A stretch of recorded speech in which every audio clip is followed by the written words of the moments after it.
Kondisi geografis Indonesia yang berupa daratan, lautan, pegunungan, dan banyaknya pulau-pulau kecil yang tersebar dari Sabang hingga Merauke menjadi tantangan untuk Indonesia dalam penyebaran layanan kesehatan yang merata. Jaraknya nih 2 kilo ke puskesmas. Rasa setengah mati karena jauh. Sebelumnya saya melahirkan di rumah. Terus uang juga, biayanya mungkin tidak ada. Ada yang lain mengerti mau. Ada yang lain kayak merasa tidak penting lah. Lebih penting dukun.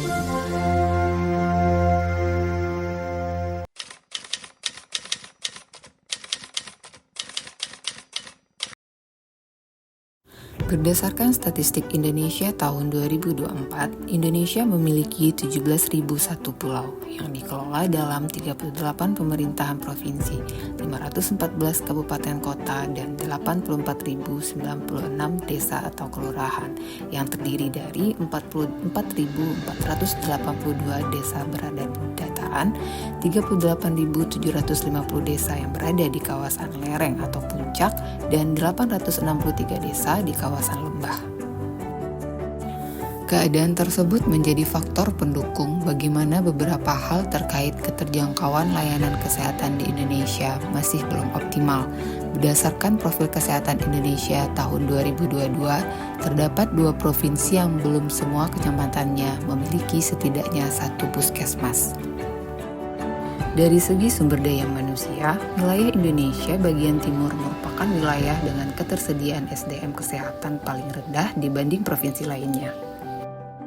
Pembiayaan kesehatan termasuk faktor penting mendorong masyarakat untuk menjangkau layanan kesehatan. Indonesia memiliki jaminan kesehatan nasional yang berdasarkan pada prinsip asuransi sosial dan prinsip ekuitas, dengan tujuan menjamin pesertanya memperoleh manfaat pemeliharaan kesehatan dan perlindungan dalam memenuhi kebutuhan dasar kesehatan.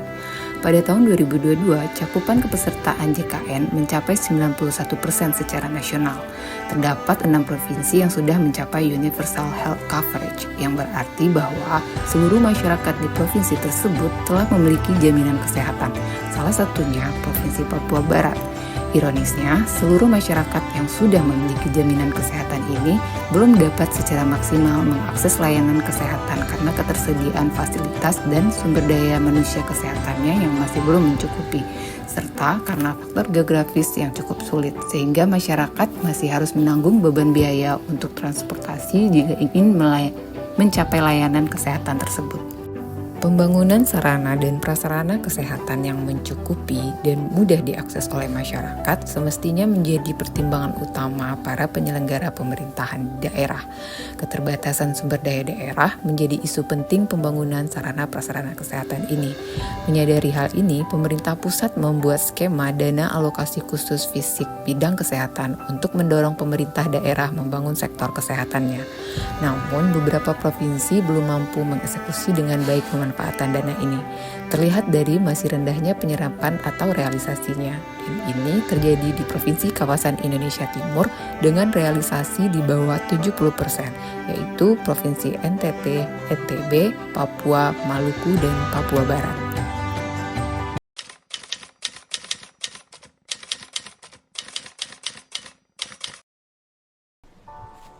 Persoalan keterjangkauan layanan kesehatan sebenarnya bukan masalah baru di Indonesia.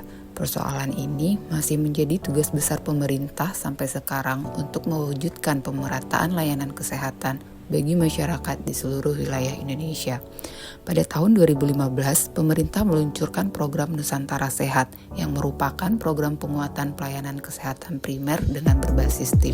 Program ini menjangkau masyarakat di daerah tertinggal, perbatasan, kepulauan, dan daerah bermasalah kesehatan yang minim SDM kesehatan dan fasilitas kesehatannya. Dana desa merupakan dana transfer ke daerah yang diperuntukkan bagi desa untuk mendukung pendanaan penyelenggaraan pemerintah, pelaksanaan pembangunan, pemberdayaan masyarakat, dan kemasyarakatan. Pemanfaatan dana desa ini semestinya mampu mendorong desa untuk lebih berkembang dan mandiri melalui pembangunan sarana dan prasarana desa, termasuk perluasan akses layanan kesehatan dan pembangunan sarana dan prasarana transportasi di desa. Pemerintah melalui Kementerian Kesehatan mencoba mengatasi permasalahan SDM kesehatan di daerah tertinggal, perbatasan, dan kepulauan dengan memberikan beasiswa kepada anak-anak daerah untuk melanjutkan pendidikannya menjadi tenaga kesehatan baik dokter maupun nakes lainnya. Bantuan biaya pendidikan ini bertujuan untuk menambah jumlah SDM kesehatan di daerah dan meningkatkan retensinya.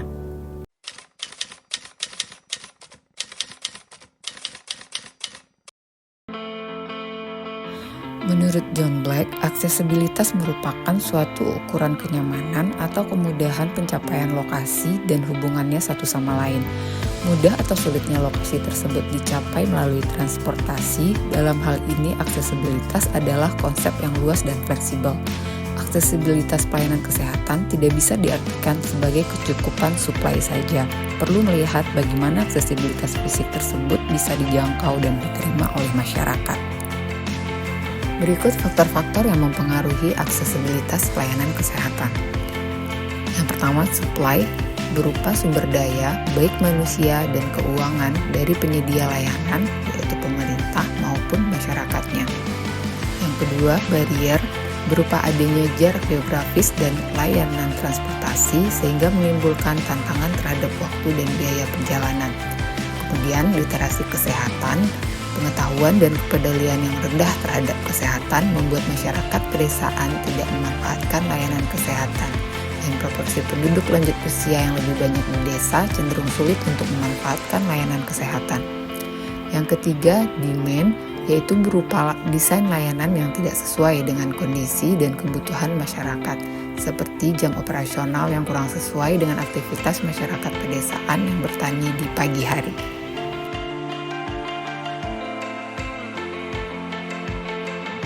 Yang pertama, perencanaan pembangunan pedesaan yang transformatif, terpadu, dan multisektoral. Negara semestinya memiliki paket dukungan kebijakan dan program dalam mengurangi kesenjangan spasial dan geografis antara daerah pedesaan dan perkotaan. Yang kedua, adanya penguatan kapasitas SDM otoritas daerah dalam mengelola dan menjalankan pembangunan di pedesaan, sehingga dukungan program nasional untuk kesehatan bisa termanfaatkan dengan efektif dan efisien. Yang ketiga, berkolaborasi dengan sektor swasta seperti memanfaatkan dukungan CSR untuk mendukung layanan kesehatan di wilayah DTPK sebagai kontribusi mereka kepada masyarakat. Yang keempat, pemerataan pembangunan teknologi informasi serta sarana dan prasarana yang mendukung untuk pelayanan kesehatan digital.